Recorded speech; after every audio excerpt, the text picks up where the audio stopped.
Hello, staff and classmates. Today I'll be discussing encephalitis. Of course, my name is Andrew Lucas. I'm a student at Jefferson State Community College in the PTA program.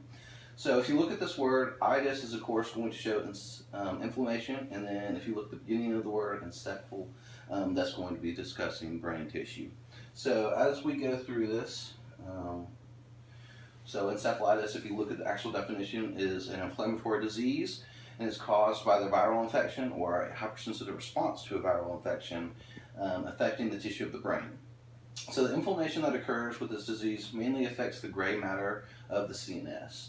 So the disease, if left untreated, can become very serious and can even spread through different parts of the brain as neurological tissue becomes to die or starts to die, and can even lead to death in certain times if left untreated. So as we go, how does one get it? So viruses have many different ways to compromise one's immune system. The main immune system compromise that I came across was the West Nile virus.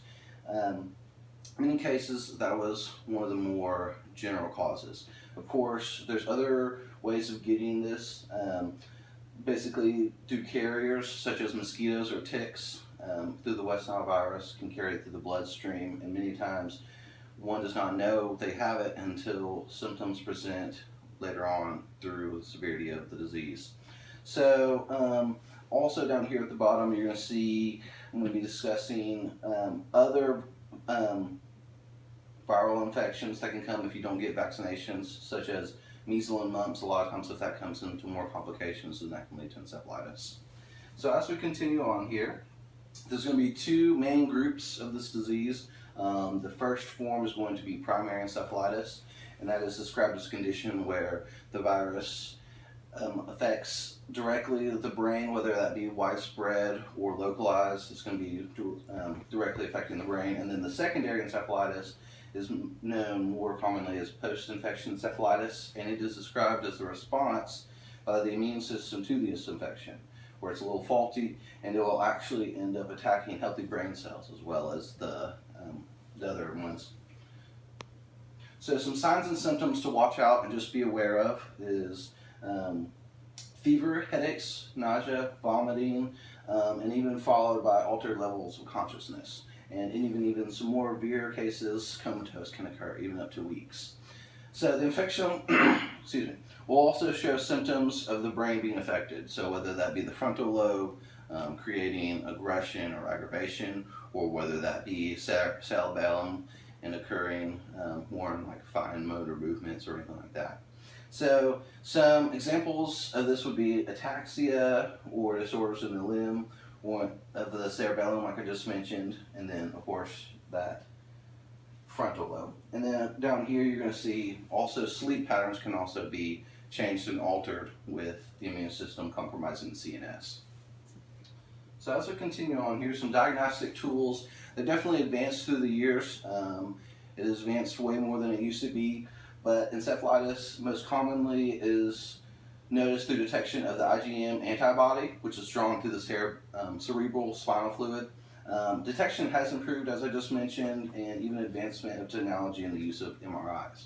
So they also use an electroencephalogram, which is used to pick up brain activity, and it can observe which part of the brain is affected in many cases. And that way they can kind of localize their training and focus mainly on that one issue.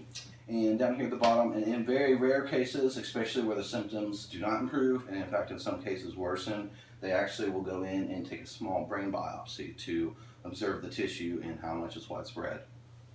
So obviously that's in a more severe case, but I did find that was happening.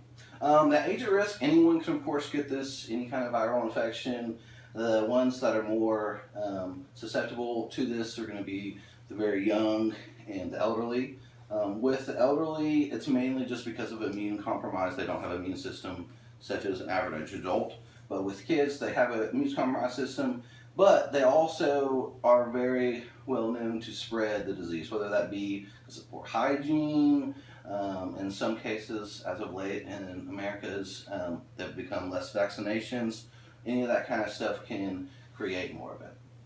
And if left untreated, can play a role result in serious permanent problems with the cerebral and affected like the older adults, it'll become more permanent, but if it just affected an average adult, it will generally recover faster. Besides age, immunocompromised people, there's also going to be higher risk for people such as people with HIV, AIDS, or anyone immunocompromised.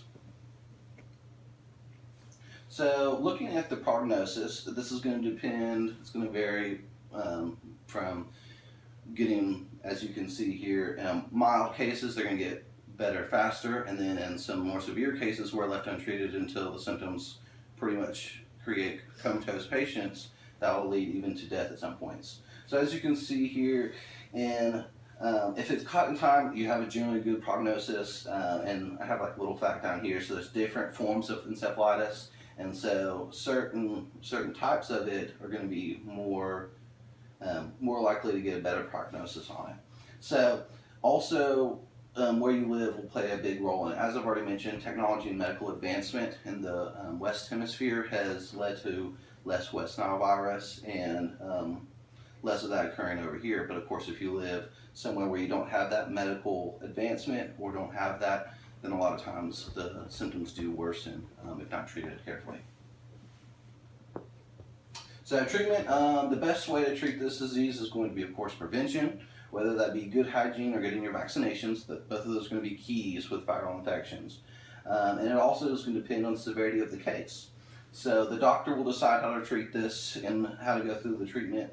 In mild cases, bed rest, hydration, and anti-inflammatory drugs are utilized. So basically just making sure that they get hydration, try to get the inflammation down. But in more severe cases, they use antiviral medications and have to do more physical therapy treatments. So the whole health team comes into a factor here. The doctors, nurses, and even leading to OT, PT, and speech are all going to be part of this, because especially if it's more severe cases, they're going to need help with getting dressed, going to the restroom, anything like that. So continuing on with the treatment, some deficits in therapy that we were going to work on are going to be loss of motor control, coordination, lack of strength for daily activities. Neurological disability is going to be the first thing that is going to be generally addressed, and disability, so working on it, and it might even require assistive devices if it's left unchecked. Depending on severity will also depend on how much neurological work is needed, but as you can see down here, developmental sequencing is very good for these patients, especially as it progresses to the point of where they need it. It's more of spinal cord injuries or strokes. So going on through here, as you can see, main thing you need to remember with working with a patient is going to be making sure that you're patient and understanding with them. Many times they might be confused, they might be forgetful, or they might get aggravated, as I was mentioning earlier. So you pretty much have to treat these patients such as if you were working with someone with an STI, traumatic brain injury, or a stroke. And if you're more patient with them, then a lot of times you'll get better results. Also on here, I mentioned that the most common and most beneficial technique, at least in the research that I was found, was the more functional approach, which is taking a simple task and improving it more and more instead of trying to incorporate all at once a lot of things. And once they do that, they become more functional and more independent in that activity, in that one single one. So in conclusion, basically encephalitis is a very serious disease, and it can be very devastating if left untreated, but if you catch it in time, then you have a good prognosis. So especially with technology advancement in the medical field, this is going to be better for us in the future. But some of the main factors that we need to remember are going to be prevention, whether that's good hygiene, vaccinations, making sure you're prepared around viral infections, and then also how much damage is done to one's brain. So obviously if it continues on to the point of more permanent damage, then the desired functional level is going to be decreased. And then physical therapy is a key factor in reaching one's desired function level, and in any encephalitis and any other brain issues, traumatic or strokes. So this is my references. If you guys have any questions, feel free to comment or question below. Thanks, and I hope you have a great rest of the day.